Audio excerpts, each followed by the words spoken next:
Avant, je pensais qu'il fallait absolument se marier à l'église pour que ton mariage soit approuvé ou reconnu par Dieu. Mais erreur.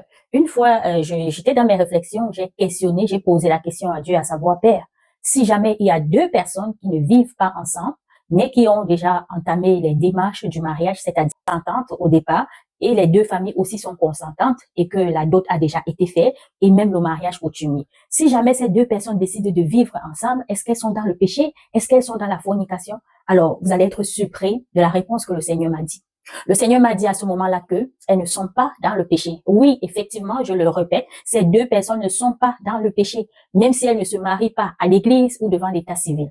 Pourquoi? Parce que le mariage, c'est une affaire entre deux personnes, entre deux familles. Alors, si les deux personnes sont consentantes, les deux familles également, et le mariage est célébré, la bénédiction est donnée. On n'a pas forcément besoin qu'un officier d'état civil soit là, ou qu'un prêtre ou un pasteur ou tout ce que vous voulez soit là pour célébrer le mariage ou pour bénir le mariage. Donc, dans ce cas, elles sont mariées.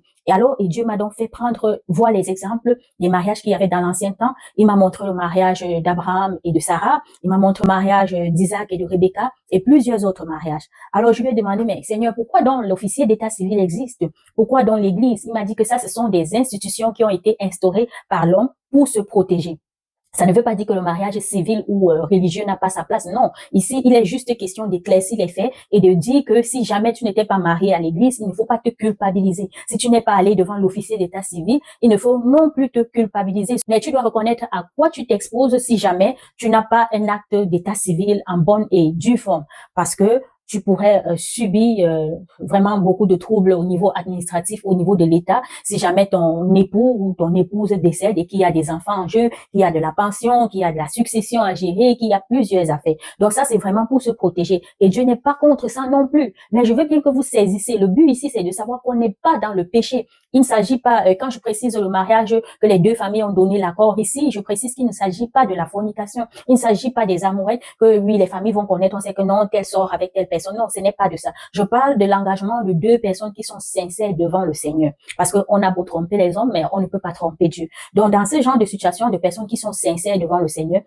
a déjà béni leur mariage et ils peuvent vivre ensemble sans toutefois être dans la fornication. Ils peuvent même aller faire tout ce qu'un couple normal fait, puisque déjà, eux, ils sont des couples et ils ne seront pas dans le péché parce que leur mariage a déjà été approuvé par Dieu. Alors, si vous le faites à l'église, vous le faites aussi bien. Si vous le faites à l'état civil, vous le faites aussi bien.